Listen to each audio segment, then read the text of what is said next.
L'œil du patriote du jeudi 30 juillet 2020 à lire sur www.info-apareco.com. République démocratique du Congo. L'indifférence et le silence de la classe politique face au massacre des Congolais et à la balkanisation imminente de la RDC. Alors que les Congolais pleurent leur mort à Kipupu, Félix Tshisekedi nomme des généraux rwandais au sein de l'état-major des FARDC. Un certain lundi 19 août 2019, plusieurs compatriotes congolais ressortissants de l'Est de la RDC manifestaient à Kinshasa contre les massacres et l'insécurité qui ont élu domicile dans le Kivu. Quelques mois plus tard, le lundi 27 janvier 2020, c'est devant l'ambassade du Rwanda à Kinshasa que d'autres Kinois, dont plusieurs originaires du Kivu, s'étaient courageusement rassemblés pour réclamer, à leur tour, la fermeture pure et simple de cette représentation diplomatique. Les manifestants exprimaient ainsi leur colère contre Paul Kagame à cause des nombreux massacres de masse des populations congolaises, pour le pillage de nos ressources, pour tous les affres de l'occupation, ainsi que du processus de balkanisation en cours en République démocratique du Congo. Mais, aussi curieux que cela puisse paraître, lors de toutes ces manifestations, qui concernaient le cœur même pourtant de la crise dont souffre le peuple congolais, on a vu la présence d'aucun politicien congolais à l'intérieur du pays aux côtés de ces manifestants. Ils étaient tous aux abonnés absents. Aucun d'entre eux n'a daigné donner ne fût-ce qu'un simple mot d'ordre à ses partisans pour aller porter leur soutien à ses compatriotes kinois. Pourtant, dans la même période, au mois de juin 2019, on a vu ces mêmes politiciens congolais faire descendre la population par la rue pour aller protester contre l'invalidation d'une poignée de députés collabos à la suite de la décision prise par le Tutsi Power, ce lobby rwandais qui contrôle la nomination des cadres politiques congolais, dont les députés et les sénateurs au sein du Parlement de la RDC. Pour cette circonstance donc, la prétendue opposition congolaise était allée jusqu'à suspendre provisoirement sa participation au Parlement pour contester cette décision qui, d'après elle, était une atteinte à la démocratie. Question: dans quel pays au monde a-t-on vu un régime d'occupation œuvrer pour la démocratie? Nulle part, sauf dans l'imagination fertile de certaines élites politiques congolaises. Depuis plusieurs années, pratiquement seuls les résistants congolais et certains combattants ont eu à cœur d'organiser régulièrement des manifestations contre les massacres des Congolais dans le Kivu et ailleurs.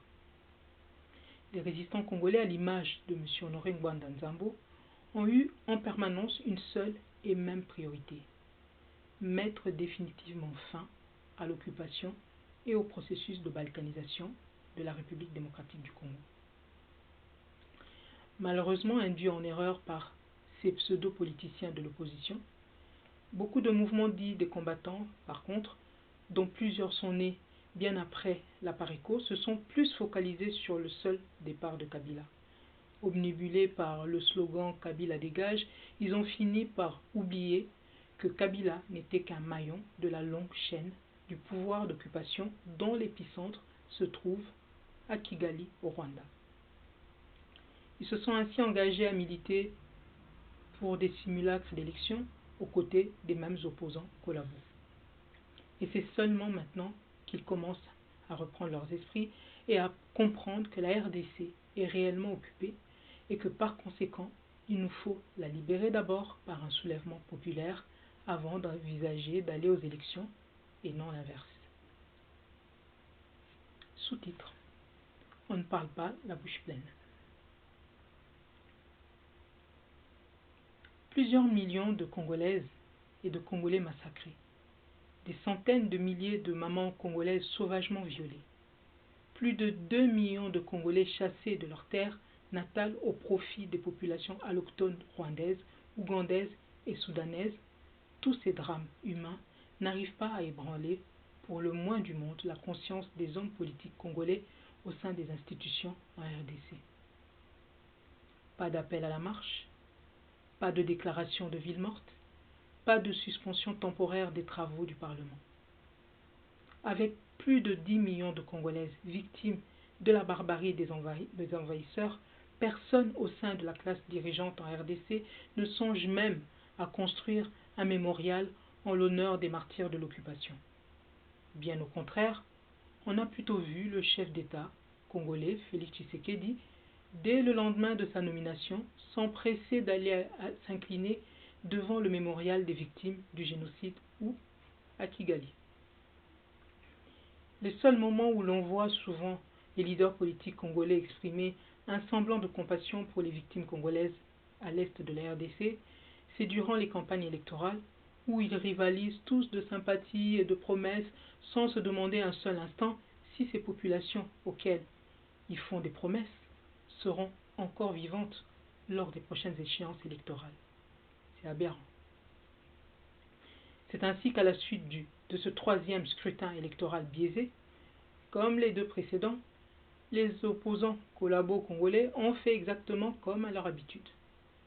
Une fois que leurs litiges liés aux invalidations réglés et que Kabila a bien voulu leur accorder le sésame pour leur accès à la mangeoire nationale, ils ont tout simplement oublié et abandonné à leur propre misère les populations qu'ils avaient mobilisées. Ne dit-on pas qu'on ne parle pas la bouche pleine? La RDC a beau être surnommée la capitale mondiale du viol et être classée deuxième, le plus pauvre au monde après le Malawi, cela n'ébranle pas du tout la conscience de ces politiciens. Alors que des millions de Congolais, chassés de leurs villages, continuent à errer dans les forêts dans leur propre pays, le HCR par contre, complice, se préoccupe plutôt de l'accueil des populations rwandaises qu'il prétend rapatrier du Rwanda et du Burundi en tant que des réfugiés congolais. Alors que tout le monde sait qu'il s'agit là en réalité des populations rwandaises qui viennent ainsi occuper les terres congolaises vidées de leurs propriétaires grâce aux actions des éléments de l'armée régulière et des milices rwandaises. La vidéo ci-jointe que nous vous présentons rassemble une série de témoignages sur l'occupation en RDC. Les politiciens congolais ne peuvent donc pas prétendre qu'ils ne savent pas que la RDC est sous la coupe des occupants rwandais et étrangers. Cependant, ils continuent à collaborer sciemment et volontairement avec ce régime d'occupation. Beaucoup parmi eux ont choisi délibérément de sacrifier leur pays, la RDC avec son peuple. Et rares sont ceux qui ont eu le courage et l'honnêteté de faire ne fût-ce qu'un mea culpa auprès du peuple congolais. Bien au contraire, depuis les accords de Sun City, ils continuent à promettre aux Congolais une illusion de paix en échange de leur participation aux élections. Les résistants congolais que nous sommes ne cessent pourtant jamais de le rappeler. Aucun pays occupé au monde n'a jamais été libéré par des élections. Et pas un seul des pays membres de la communauté internationale ne saura témoigner le contraire. Pourtant, cette même communauté internationale manipule au gré de ses intérêts la classe politique congolaise, affaiblie, cupide et corruptible à gré. C'est par eux que les Congolais ont été floués en décembre 2016, alors qu'ils étaient fermement décidés à donner un carton rouge à Joseph Kabila, le cheval de Troie rwandais en RDC. En effet, cette élite politique congolaise comprador a accepté les accords de la Saint-Sylvestre. Elle a ainsi préféré avoir accès à la mangeoire de Kingakati et prolonger en contrepartie le mandat du régime sanguinaire d'occupation rwandaise, lui donnant ainsi, à travers Kabila, le permis de tuer, de violer et de piller pour quelques années encore. Le bain de sang qui a ensuite débuté au Kasaï, à peine quelques semaines après cet accord, n'a pu que faire éclater la vérité. Tous les prétendus dialogues entre les Congolais, toutes les prétendues négociations assorties des semblants d'accords par la classe politique congolaise durant 2 décennies n'ont été que des mirages et de la poudre aux yeux des Congolais. Aujourd'hui encore, poussés toujours par certains de leurs mentors au sein de la communauté internationale, cette même classe politique continue encore à organiser des marches sans véritable stratégie pour la libération du pays. Certains opposants ont même osé dire aux Congolais que ce qu'ils n'ont pas réussi à obtenir par la rue, il faudrait à présent qu'ils patientent jusqu'aux élections de 2023 pour espérer l'obtenir. Voilà encore là, une fois de plus, la preuve d'un civisme, d'immoralité politique, d'inconscience et d'irresponsabilité de ceux qui se targuent indûment de leaders politiques. Ils font de telles promesses fallacieuses au moment où l'on sait que la RDC a toutes les chances d'être balkanisée bien avant 2023 si rien n'est fait. Car c'est maintenant qu'il faut agir et non demain. Sous-titre: alors que les Congolais pleurent leur mort à Kipupu, Félix Tshisekedi nomme des généraux rwandais au sein de l'état-major des FRDC.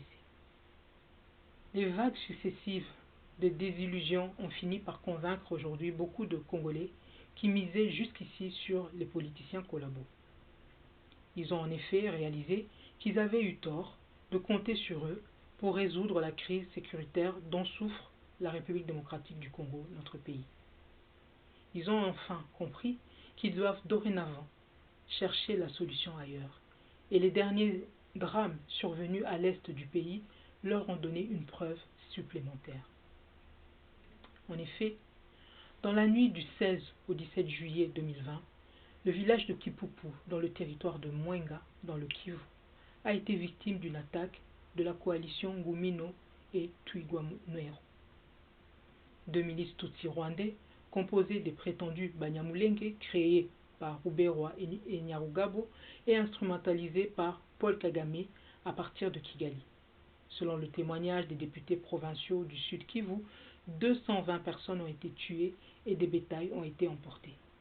Nous produisons ici les images de la vidéo en circulation qui montre bien les victimes de ce massacre. On y voit des hommes, des femmes et des enfants qui ont été massacrés à l'arme blanche et on y distingue même quelques femmes qui ont été enterrées vivantes. Voilà encore un massacre de plus, encore un massacre de trop, commis au nez et à la barbe des troupes de la MONUSCO, dont la population locale ne cesse de dénoncer chaque jour la complicité et de réclamer le départ. Pendant ce temps à Kinshasa, silence radio.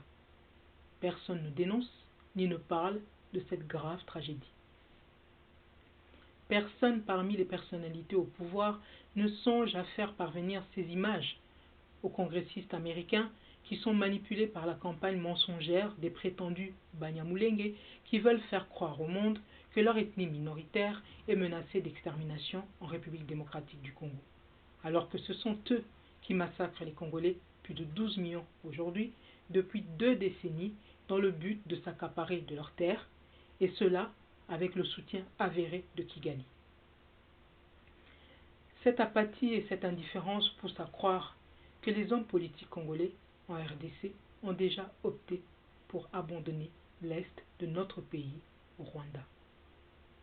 Et cerise sur le gâteau, Félix Tshisekedi, le président nommé, vient de procéder dans la même période à des nominations rocambolesques au sein de l'armée. Un simulacre de mise en place au sein des FARDC qui laisse perplexes tous les observateurs sérieux. On se demande bien qui de Félix Tshisekedi et de Joseph Kabila est l'auteur de cette décision. En effet, à travers ces nominations, c'est Joseph Kabila qui a encore plus renforcé son emprise sur les FRDC à travers les postes extrêmement stratégiques confiés à des hommes de confiance tels que le général Gabriel Amissi, alias Tango Fort, qui a toujours été l'homme fort du système sécuritaire de Kabila et de Paul Kagame depuis plusieurs années. Il est même sous sanction des USA et de l'Union européenne pour son implication dans plusieurs crimes en faveur de son raïs. De son côté, Félix Tshisekedi a cru exploiter la rivalité et la méfiance existant entre les généraux Gabriel Amissi et John Numbi. Ce dernier étant vu comme un inconditionnel de Joseph Kabila avec lequel son sort est étroitement lié, il est considéré comme une menace permanente pour le président nommé. Celui-ci a donc préféré négocier au prix le plus fort son éloignement pour satisfaire particulièrement aussi certains pays occidentaux, dont les États-Unis en tête. C'est ce qui explique d'un côté la danse de joie et de victoire du général Amissi Tango Fort et de l'autre le discours colérique et menaçant du général John Numbi qui prévient qu'il n'est pas un agneau qu'on livre à l'abattoir sans résistance. Mais contre la mise à l'écart du seul général John Numbi, pour combien de temps, on ne sait pas, et son remplacement par le général Amissi dont rien ne garantit qu'il a réellement rompu avec son raïs Joseph Kabila, Félix Tshisekedi a cédé des postes très stratégiques des FARDC à son associé et mentor Kabila. En effet, Félix Tshisekedi a nommé plusieurs généraux d'origine rwandaise ou des généraux congolais proxy de Kabila et du Rwanda. Nous pouvons citer, à titre d'exemple pour illustration, le général Gabi Mustafa Mukiza, originaire du Rwanda, dit Munyamulenge lui aussi, et ancien légionnaire de l'armée patriotique rwandaise, APR en sigle. Il a été successivement à l'AFDEL, au RCD Goma et au MLC, où il a dirigé le fameux contingent des Rwandais en Centrafrique, expédition qui a coûté la CPI à Jean-Pierre Bemba. Il est mort dans la nuit du 22 au 23 juillet, juste après sa nomination par Félix Tshisekedi. On peut citer un deuxième exemple, le général-major Obed Rwabasira Ruyumbu, nommé chef d'état-major adjoint chargé des opérations dans la troisième zone d'opération, soit dans la province orientale et le Kivu. Il est d'origine rwandaise, lui aussi se dit Munyamulenge, ancien officier de l'armée patriotique rwandaise et ami personnel de Kabila avec lequel il a servi dans l'AFDL sous le colonel James Kabarebe. Il est impliqué dans plusieurs massacres en RDC, dont ceux de Makobola et de Kamina Sampou, où il a été parmi les auteurs de la mort de plus de 10 000 Kassaïens. On peut citer un troisième exemple, le général de brigade John Ngoy Wakabila. Il a été nommé avocat général des FRDC, homme de confiance de Joseph Kabila, dont il fut l'officier d'ordonnance. La liste est longue, très longue. Mais chose étrange, face aux nombreux généraux tutsis rwandais ou congolais pro-rwandais, criminels et assassins des Congolais nommés et affectés à l'est de la RDC par Félix Tshisekedi, on ne compte par contre aucun général congolais autochtone et originaire du sud Kivu ou du nord Kivu. Aucun Mubembe, aucun Murega, aucun Munande, aucun Muunze, aucun Mufulero et aucun Muvira au sein de l'état-major des FRDC. Pour ceux qui avaient encore des doutes sur une certaine complicité active et passive des politiciens congolais dans les massacres des populations congolaises à l'est du pays, les dernières nominations faites par Félix Tshisekedi à l'état-major des FRDC, ainsi que le silence, l'indifférence et l'inaction de la classe politique congolaise à l'intérieur de la RDC face au massacre des Congolais, tous ces faits devraient faire tomber définitivement les écailles de leurs yeux. Car pendant que nos populations pleurent à Kipupu, à Beni, dans tout le Kivu et partout ailleurs à travers la République démocratique du Congo, les bourreaux des Congolais, eux, sont confortablement installés au sein de nos institutions politiques, de notre armée, de notre police nationale et même à Kingakati avec la complicité de la classe politique congolaise. Et au peuple congolais qui demande ce qu'il faut faire pour mettre un terme à cette spirale infernale, un fils du pays qui détient l'expertise et l'expérience dans le domaine lui a déjà proposé la solution de sortie de crise. M. Honoré Ngwanda, puisque c'est de lui qu'il s'agit, le président de la PARECO, a en effet proposé une série de 7 mesures que vous pouvez retrouver sur le site de la PARECO www.info-apareco.com. Et puisqu'il a été probablement l'un des rares politiciens à avoir posé dès le départ le bon diagnostic concernant la crise congolaise, pourquoi le peuple congolais ne devrait-il pas appliquer ce qu'il lui préconise comme solution?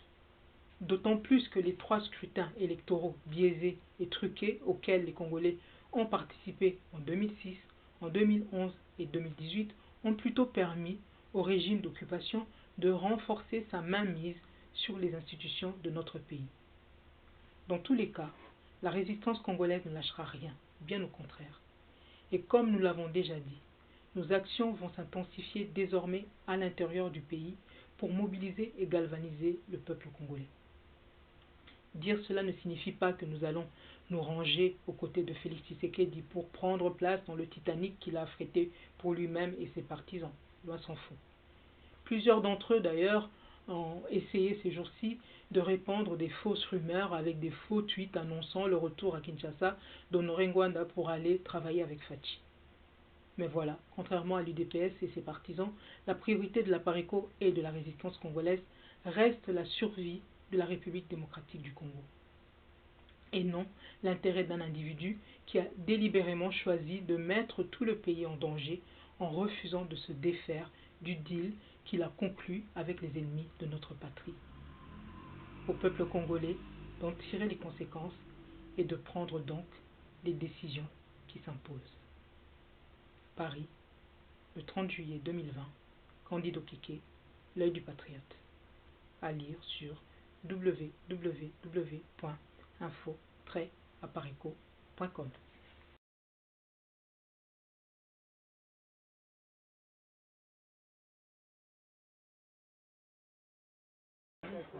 Wengine wawili hapa. Mumsaidie. Mumsaidie. Songo kupezi. Mwingine aingie huko. Tusogeze miguu papa. Huko mbali sana. Na utumikishe akili, usitumike na nguvu. Na nguvu.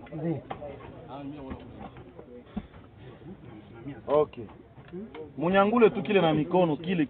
Naona ngine umlalishe ndio bayue gisi ya kutosha budongo. Lalisha ule naye ngambo akule. Huyu akuye miguu yake hiyo. Huyu miguu yake iko. Tunake pale moja Seka kabisa. Na ule ndio alipendekana sana.